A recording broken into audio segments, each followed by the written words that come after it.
Hello and welcome to the Societal Lens. Is this a convex group? Convex, yeah. Yeah. This is a convex group with me, Elise, Haley, Charlie, and Ruby, and no Sam today. Yeah, because he had female vision. Today we're talking about the effectiveness of criminal justice reforms.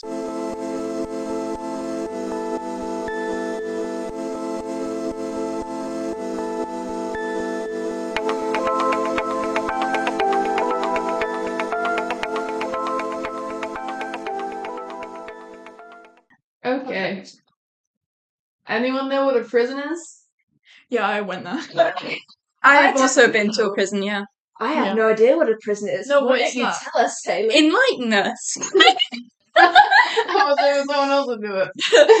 The definition of a prison is it's a prison. Wait, I You can't. know what a prison It's is? an establishment where if you commit a Yeah. crime of a certain degree, you are taken and you have to stay there. Okay. What's the difference between prison and jail? A jail. Jail's short term, and then prison's long term, I think. So, I know that one. Okay. Okay, so prison has around, it has some aims, as most, Wow. what do we call it? Criminal justice reforms do. The first being punishment and deterrence. Can anyone tell me what deterrence Bro, this is yours. I know. It's just me speaking. now. Deterrence means they try and stop people from committing crimes. Well done, Elise. You're so smart. Gold star. Okay, so the aim of punishment, right? Prisons are often. She's still speaking her an Australian accent. The lapdogs. Thank you. Okay, prisons are often seen as a way to punish those who have broken the law, providing justice for victims and society. This can be effective in terms of retribution, as offenders are removed from society and serve their sentences for their crimes, right? They're being punished for committing the crimes. This leads on to deterrence, because it makes people not want to be punished, so they don't commit the crime. Well, they try not to be found out committing the crime. Right, but it's only a crime if you get caught. Okay. Well, maybe don't include that in the main section. Maybe Yeah. not the message we want to be sending. Yeah. Maybe. Don't commit crimes unless. Or at least not for a day. So, deterrence is the idea that the threat of imprisonment will deter the individual from committing the crimes. While some argue this works for certain types of crimes, research suggests that general deterrence is limited, especially for crimes driven by impulse, addiction, and socio-economic factors, like, stealing, food for your family. I don't think, living's probably going to be higher on a priority for you than avoiding prison, Yeah. Also, I feel like a lot of not poor people, but homeless people, they're gonna want to go to prison. Do you know what I mean? Yeah, it's not always an effective deterrent. The certainty of punishment may be more of a deterrent than its severity. So, murdering someone in broad daylight, you're pretty certain you're gonna go to prison for that. However, stealing some bread from, I don't know, it's Morrison's or something, right? Not recommending this. I by stole the way. Papa from Asda by accident one day. Well, Elise is not currently in prison. Yeah, I was. We don't talk about that. She will be soon. So there wasn't very much certainty that Elise would have been punished, so there isn't much of a deterrence from stealing poppadoms from Asda. Yeah, I'm not saying you should steal poppadoms from Asda, though. but you should. It really gave me a rush. Yep. It's delicious, guys. It was so good. Mm. They tasted better knowing that they were free. And then the second aim of prisons is rehabilitation. Rehabilitation programs are one of the most debated aspects of prisons because people aren't really sure whether they really rehabilitate offenders. In many cases, prisons are not designed to help individuals change their behaviour. Overcrowding, lack of access to education or job training, limited mental health care services can all reduce the likelihood of successful rehabilitation. Because if you're not, when you're in prison, you can't really do much, grow yourself as a person or your opportunities. But, as we are now, we can go to work, we can get work experience, we're going to school, we're gonna go to uni. We can do all that stuff to help improve our lives in the future. But if you're in prison, obviously you can't really do that. So, rehabilitation is kind of not great prisons. And once you've been to prison, it's like a permanent mark on your Yeah. record. And like employers don't really hire that, so you can't actually get a higher end job. Yeah, it's like a permanent feedback loop. Because if you can't get a higher end job, then you are more likely to be, what's the word? Impoverished? Sounds really mean. Yeah. Position. Yeah, so re-offending, kind of. Okay. Which leads me on to my next point of reoffenders. Whoa. I didn't even know that, guys. I haven't read the actual research sheet. Okay. High reoffending rates in many countries suggest that prisons may not effectively reduce reoffending. In the US, about 2/3 of released prisoners are rearrested within 3 years. That's a lot of people. That is. That's over half. That's insane. That means prisons don't work. Not really, but yes. Factors like lack of support upon release, stigmatization, like you said with the jobs and stuff, and limited reintegration programs contribute to this, which is what you said. Well done. They can't hear me clapping. I'm applauding. Another point of aim of prison is to keep the public safe, like public safety. Prisons are effective in removing dangerous individuals from society, thus preventing them from committing further crimes during their incarceration. However, the effectiveness of prison in reducing overall crime rates is debated. Some argue that prison doesn't address the root problem of criminal behaviour, and they even I don't even know what that means. Let's leave it here. What's that? No. Yeah. I will start that sentence again. Some argue that prisons don't address the root cause of criminal behaviour, and they even accelerate criminal tendencies by exposing individuals to more criminal networks, right? Because there are like gangs in prison and stuff, and you feel like, oh, hey, that gang seems cool, then you're part of a gang when you weren't before, which is crime. So, prisons. That's how you join gang. Another point to talk about is the conditions of prisons. Inadequate conditions such as overcrowding, violence, and lack of mental health care, which I've already mentioned, can make prisons counterproductive. They may foster more crime or psychological damage in inmates, which would increase chances of reoffending. Okay, last point is prison populations and systemic. Sisters. Prison populations and systemic issues. Okay, double clicking on. Okay, zooming in on overcrowding. In many countries, overcrowding in prisons has become a major issue, reducing the effectiveness of the system. Overcrowded prisons have less capacity to provide meaningful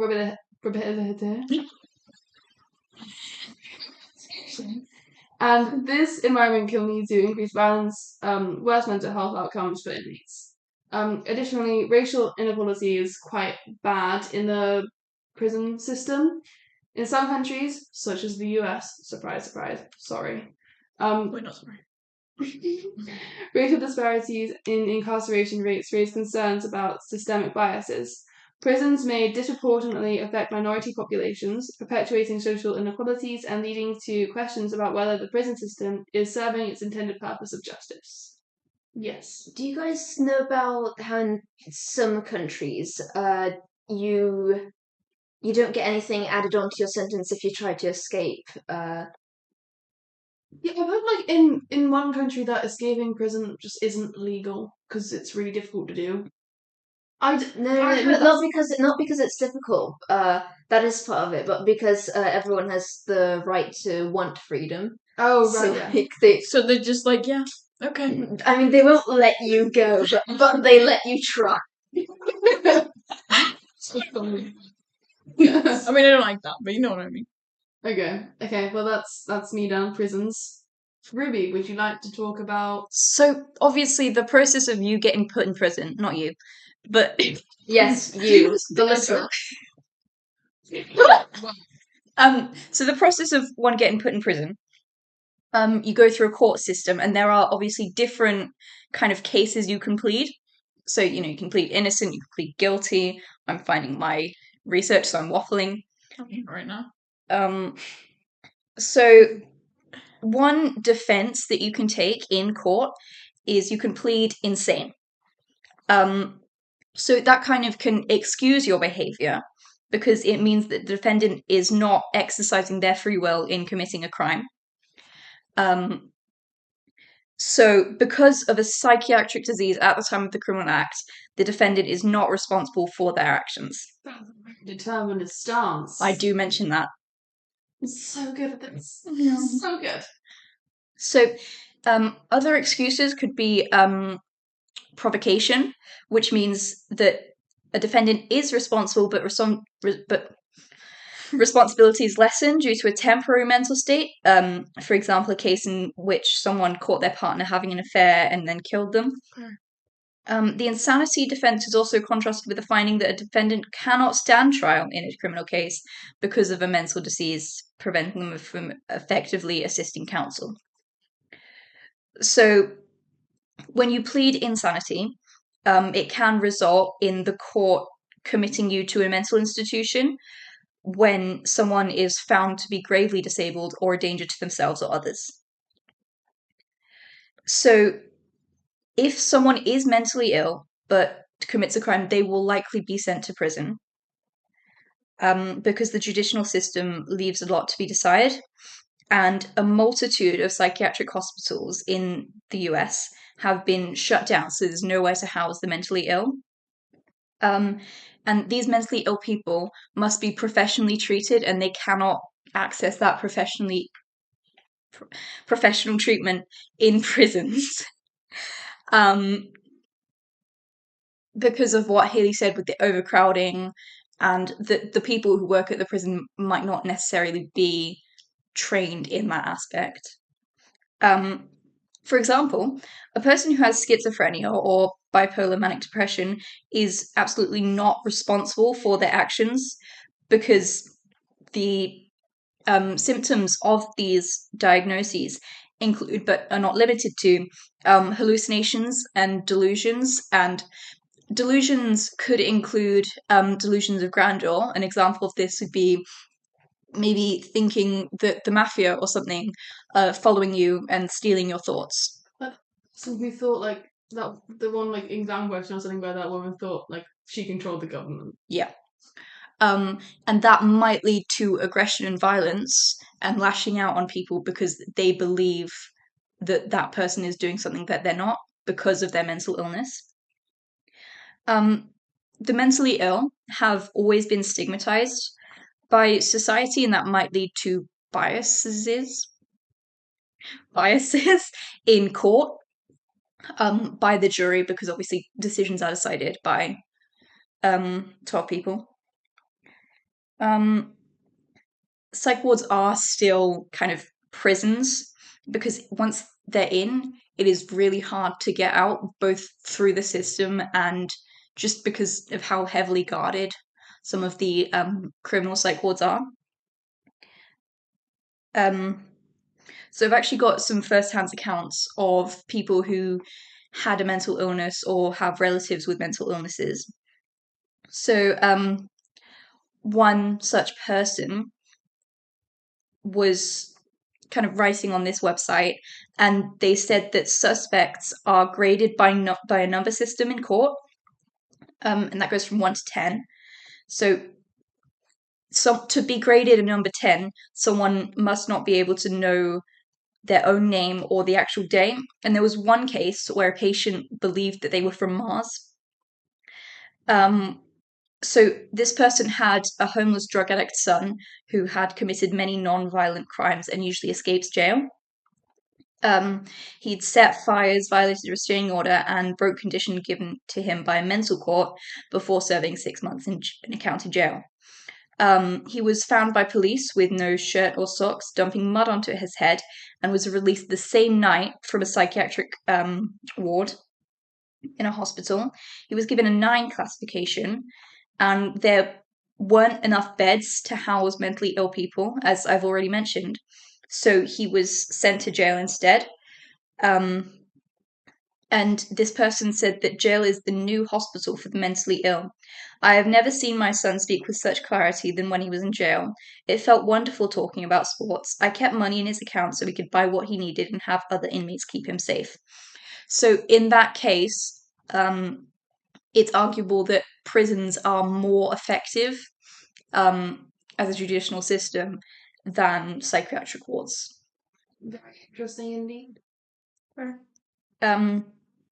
Another argument would be, is it morally wrong for society to punish a person whose ability to comprehend their actions is inhibited?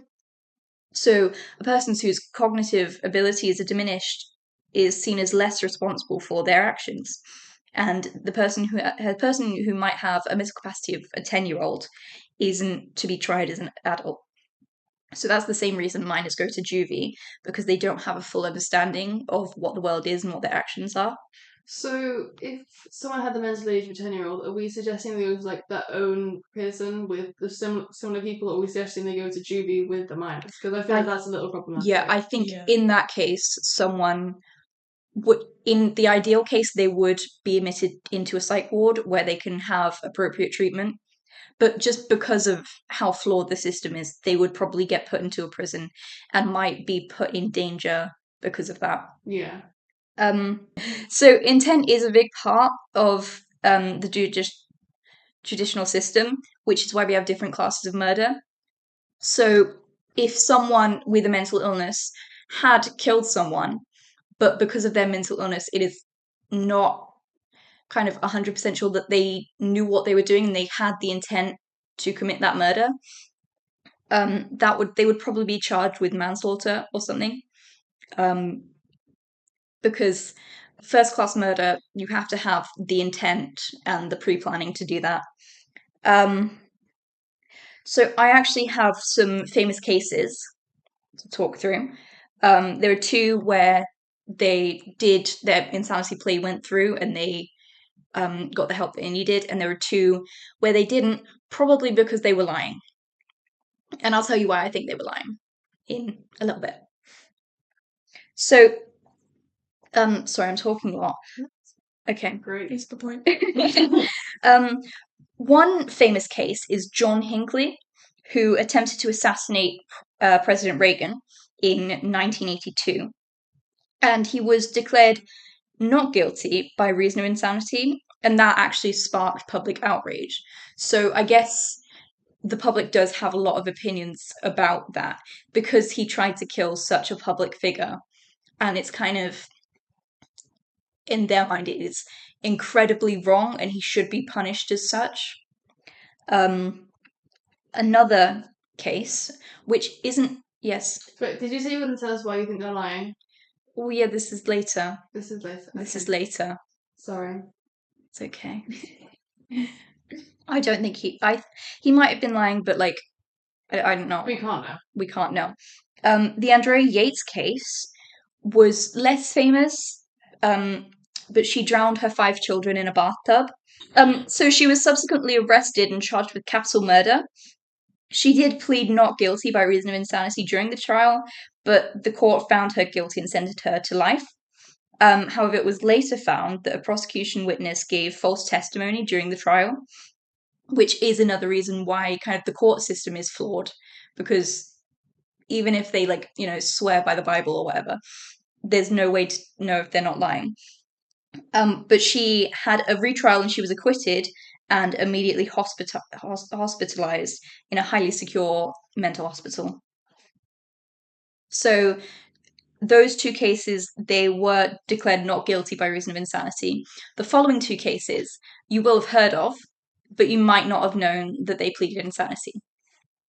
So the first one is Ted Bundy, which is one of the most famous insanity defense cases in history. He killed dozens of young women. I'm sure you know this. And his case remained a matter of debate in the media for months.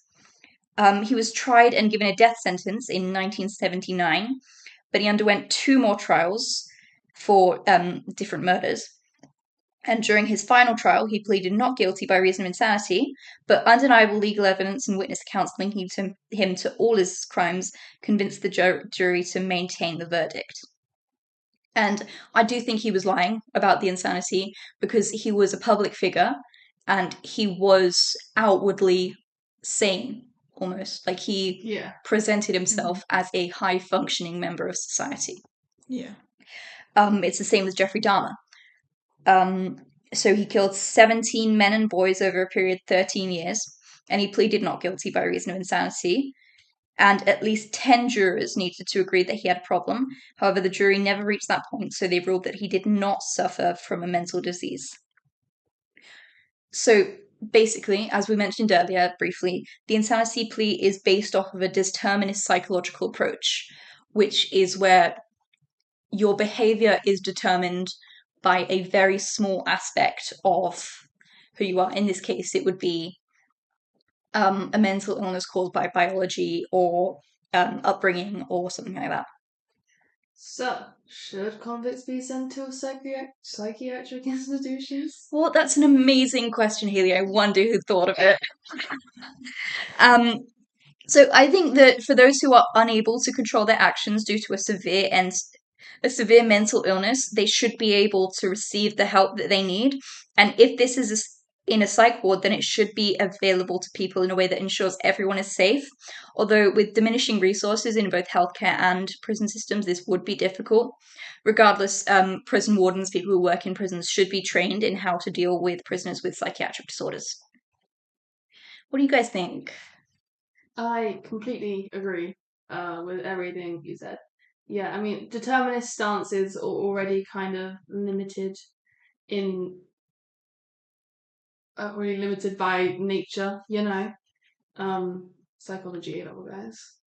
What do you think? Determinist stances, what are your opinions on determinist stances? The determinist. I don't know. Right. I don't. Do you think convicts should be sent to psychiatric institutions? I think in some cases that is the best option for them. Do you think there's any amount of like free will in their decision to commit crimes if they're not psychiatrically well? No, I don't think, like, obviously, especially if it's like what you're saying, like level 10 with things like that, I feel like obviously not, like they don't Yeah. have any control over it, even though it is like horrible that it happens. It's like, you know, it's not really their fault. Yeah. So should we then like blame whatever like caused them to be like that? Like if it was an experience, like childhood traumas and stuff, right? Should we then blame the parents for that? And should they be like incarcerated for that? They're the real I they would like Yeah. saying like that if their child murdered somebody, like as an adult, they shouldn't be like incarcerated for the murder, but obviously if they were like abusing them, then obviously they should be for that. Although there is actually a limit, I think, in like how long ago it was. Parents who were abusive and their like child grew up and it's been like 20 odd years, they can no longer be incarcerated for that. Yeah. That's silly if you want. Yeah. I mean, it's different for like capital murder and everything, Yeah. but for like abuse cases, it's not. I don't think they can get incarcerated. Yeah. But I think, what was I actually can't remember what I was going to say. What did you say? I don't remember. It's not their fault, so you can't blame them. Yeah. I think that if we kind of figure out the root cause of what caused them to commit a crime, it wouldn't help anyone to kind of incarcerate like their parents or whatever, but it could be helpful in developing therapies in the mental institutions. Yeah. To kind of deal with them and then rehabilitate them and let them go back in the public when they're mentally healthy. Well done, thank you. Okay, who wants to go next? Do you want to go next? Yeah, I with think death I was. penalty? Yes, death Ooh, penalty. we love the Community death service. penalty. No, we don't. Mm. Maybe not. So yeah, the death penalty. Can anybody tell me what that is? It's when you're killed for committing a crime. Okay. In a normal accent. Sorry. Do that in a normal accent. Okay, Good. I'll say it. Okay, so the death penalty is when you are killed for committing a crime. There's like different ways, you know, electric chair, or there's The lethal injection. lethal injection. Jackson. Yeah. So there are a couple positives not really, but like, in some ways. So the first one is it can provide justice. Justice? Yeah. It can provide justice and closure for victims and their families. Obviously, if let's say like somebody you loved got murdered, or like, something like that. If you got murdered. Like obviously I feel like the as bad as it is, you would probably be like, I want them to die. Like you wouldn't want them to like live, so Yeah. that's just my opinion. If somebody like killed my cat, I would want them to die. Another positive is that it can deter crime by making the threat of execution a sufficient deterrent to prevent people from committing serious crimes.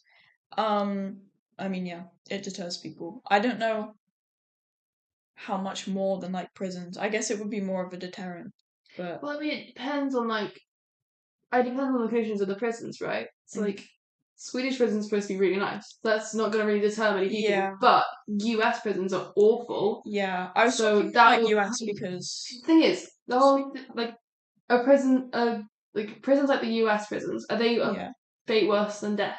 Because Mm. like, I mean, they're kind of bad. yeah, And so, I don't know, would it be a deterrent? Would the death penalty deter you from doing it? Or would it be like, oh, yay, Yeah. I don't have to go to prison. yeah. I can just die Yeah. instead. That's like well, that's kind of in my negatives, not in the exact way, but um okay, that one doesn't make any sense. It can prevent people from reoffending, obviously, because they're dead.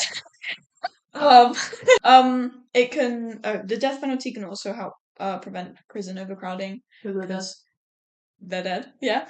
Because yeah, prisons are very overcrowded right now. People are literally being let out of prison in the UK. I don't know if in the US, but like mainly people who have committed like drug related crimes, are being let out so that other people can come in. Which like I mean, yeah, fair enough. Also, the quote "an eye for an eye" Which is from somewhere I forgot. Bible. Yeah, an eye for an eye in the Bible. Can you elaborate on what that means? I was trying to think. That's why I went like that. Sorry. Sorry. So basically, somebody does something bad to you, to you. You do something bad to them. Yeah. But on the negative side, it's like, why does the person who like murdered? I'm saying like in the case of murder, why are they not allowed to murder somebody, but the government is? Yeah, so Yeah. it's kind of like, who are we to play God and decide Yeah. who lives and who dies? Yeah. And Gandhi said, an eye for an eye makes the whole world blind. Exactly. Um, um, another negative is that possibly innocent people can be killed. Since 1973, nearly 200 people on death row in the US have been exonerated. Exonerated. That's how you say it. I didn't know. It also violates the human right to life. That is a human right, and they're just taking it away. Violates one of Aquinas' precepts Girl, of his natural law. Nobody knows what you're talking about. Okay. There's also no evidence that the death penalty is more effective at reducing crime than life imprisonment. Also, like, I feel like, somebody who's done like a really bad thing, like raped or murdered, I feel like it's better for them to like have life in prison and think about what they've done. Maybe get beat up a few times. That is true. Sorry. In prison, Should get beaten up. yes. No, in prisons, they are genuinely kept in a separate section Yeah. so that they don't get beat up. In Gloucester Prison, it was called Section B. And the tour guide who was showing us around, he called it the area for the nonces and the ponces.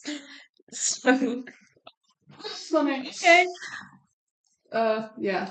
I think the nonces and the ponces should be beat up. That's just me. But I feel like death and the death penalty kind of just gives them a way out.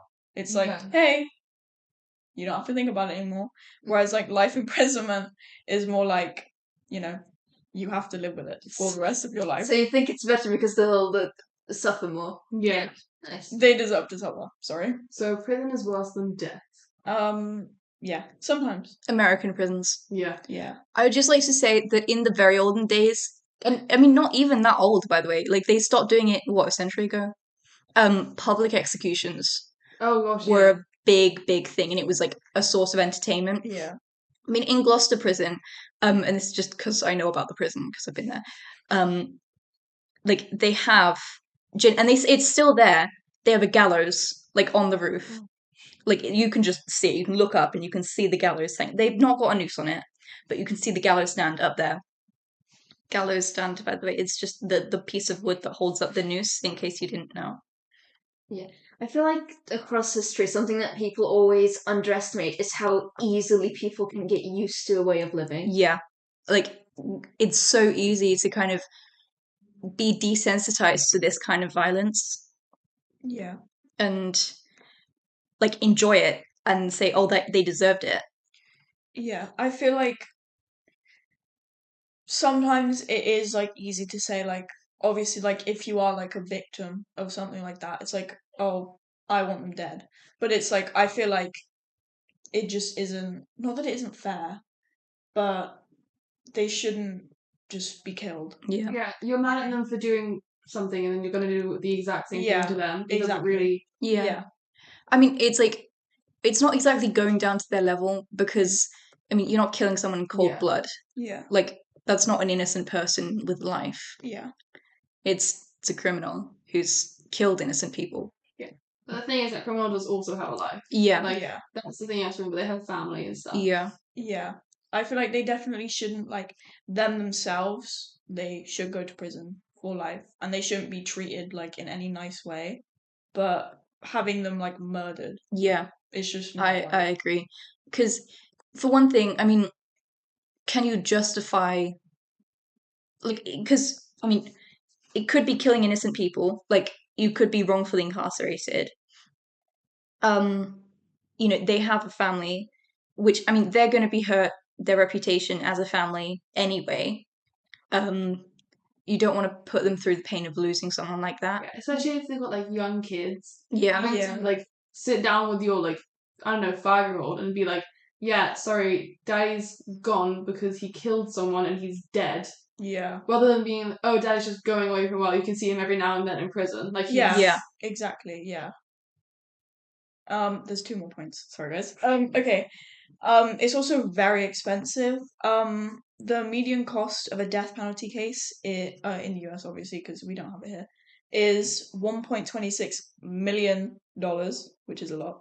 While the median cost of a non-death penalty case is $740,000, which is like still a lot, but I mean that's like practically Not as much. harm.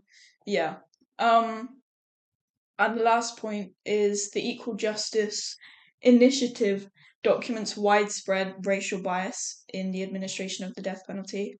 I'm sorry, I don't have like a statistic, but a lot more like people of color get murdered because of the death penalty, and a lot more of them get found innocent. Sorry, Elise, you're talking very quiet. I'm just gonna Sorry, turn up. I just always talk really quiet. I'm So done. demure.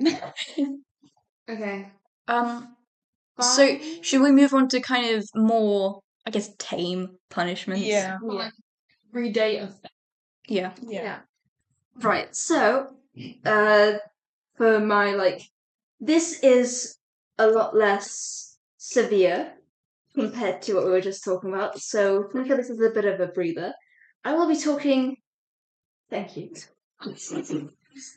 I will be talking about fines. A fine is a penalty of money that a court of law or other authorities decides has to be paid as a punishment for a crime or other offence.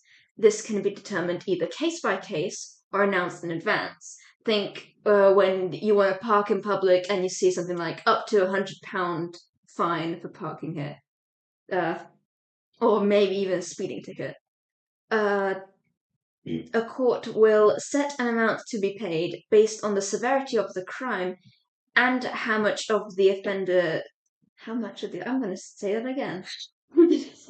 A court will set an amount to be paid based on the severity of the crime and how much the offender can pay based on their income. except, of course, if it's already predetermined. Fines can also be given to organizations and companies.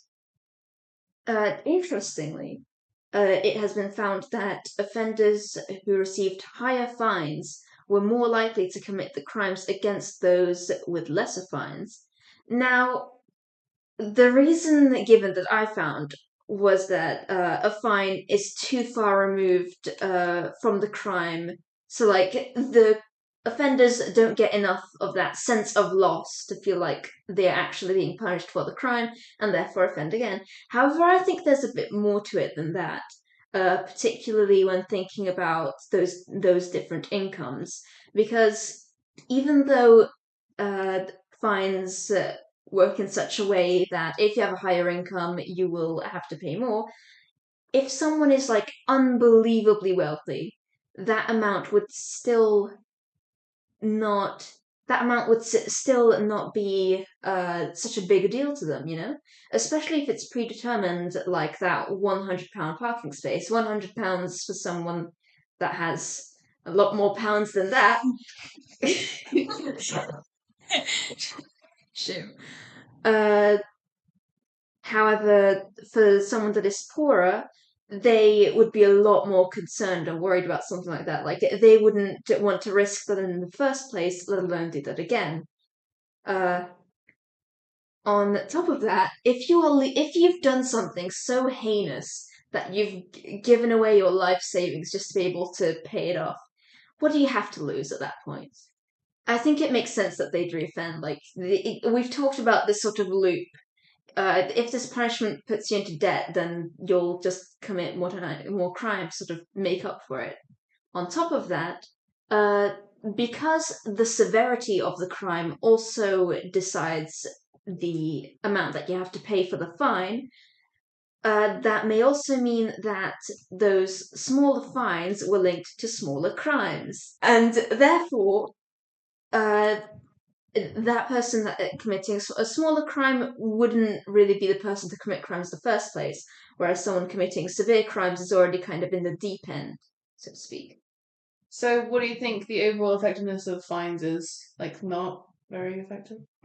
I think it truly, truly does depend on how rich a person is, because the lesser money you have, the more pressure you're under to sort of be kept in line by the system. But if you can just pay your way out of it and keep making money, then it doesn't feel like it's truly hindering you, and I think that's the bigger issue here. I feel like that's a lot for a lot of like Yeah. with prisons, they have like bail sometimes, obviously not all the time, which is, Also, sorry. Also, organizations and companies as well as rich people would probably have pretty good lawyers. Yeah. Also, with fines, because they're taking the money away from like the criminals and giving it to, I don't know, the government or like community projects and stuff, do you think that's like a good? okay. Sorry, I don't know. Okay, do you think that's like a good thing? Do you think taking money from criminals and giving it back to the community is a good thing? I think so. Yeah. Sometimes I do feel like fines might not be particularly the correct amount. Maybe. Okay. Criminal justice reforms, sometimes they make them benefit the community, and in one of those ways, you went really loud, is community service. So one of the positives of community service is that research shows that it's more okay, You got it. it's more effective than short prison sentences at reducing reoffending. For example, one study found that 54.4% of adults released from short custodial sentences reoffended, compared to 29.5% of those who started a community or suspended sentence. They're also more cost effective than prison sentences. I can only find this. It's a bit of a while ago, but in 2012 to 2013, the average cost per community order was £4,305, compared to £36,808 for a prison place, It's a very big which is a very big difference. And my laptop's just gone all the way down. Give me a second. Oh, No, we're it's fine. like 13 times the amount. Yeah, I think. I don't know. I'm not very good at maths. Community sentences can also help address the individual and social It's not 13 harms. times the amount. I'm really sorry, that was completely wrong. Would you like a calculator? No! Okay, it's 9. I don't know why I said 12. You said that. You said 13. It's okay. No, It's okay. no. I think Haley's right. It will never be okay. I'm sorry. Okay. Anyways. Okay. Community sentences can help address the individual and social harms associated with crime. Sorry, Haley made a funny nose. They can also help prevent factors that can lead to offending, such as issues with family, housing, employment, and access to healthcare. There's also the opportunity of redemption. It helps the community and it teaches professionalism, so that obviously they can like go on to work. Some negatives is that it's kind of seen as like a nice punishment, which I know it's normally for like smaller crimes, but it's like I feel like some people obviously they won't really care about committing crime because it's like, oh, well, all I have to do is like plant some stuff. Like, clean up. Um, some people also say that it's bad that they don't get paid, but I don't really agree because it's a punishment. It's that they don't need to get paid. It's not a job. Yeah. What do you guys think about that? Um, um, I think because it does depend on the crime, and I think it's good, especially for like young people Yeah. and young offenders, because I mean it kind of not only does it kind of stop them from going into a potentially dangerous place, it makes them less likely to reoffend, and it also kind of shows them they can do like they have an opportunity to kind of be better, Yeah. and they don't have to be like trapped in this cycle of crime. Yeah.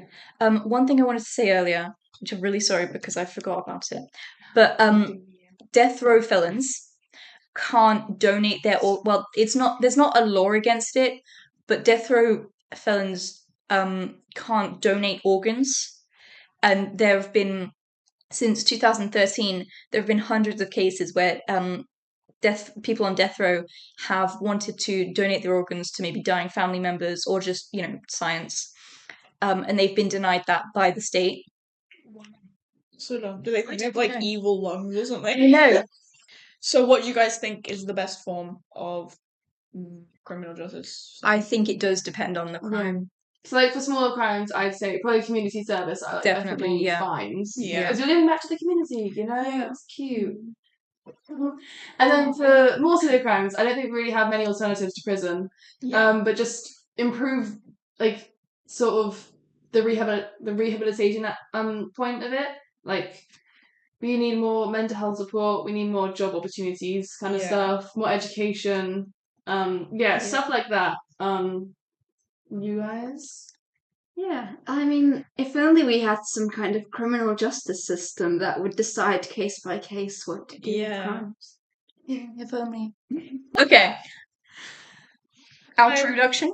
Oh, thank you for listening. We are the Convex Group. That's me, Elise, Ruby, Charlie, and Haley, and not Sam. Again, Sucks. he's still not here. Loser. I don't know what our next topic is. We're not Me doing neither. that. Oh, we're not doing that. Okay, bye. Love you guys. All right. Anyways, No matter about how Elise wants to die. there's a lot of ways I want. I feel like electric chair would be more fun. Did you mean was can death row felons have organs? What? Well, the money.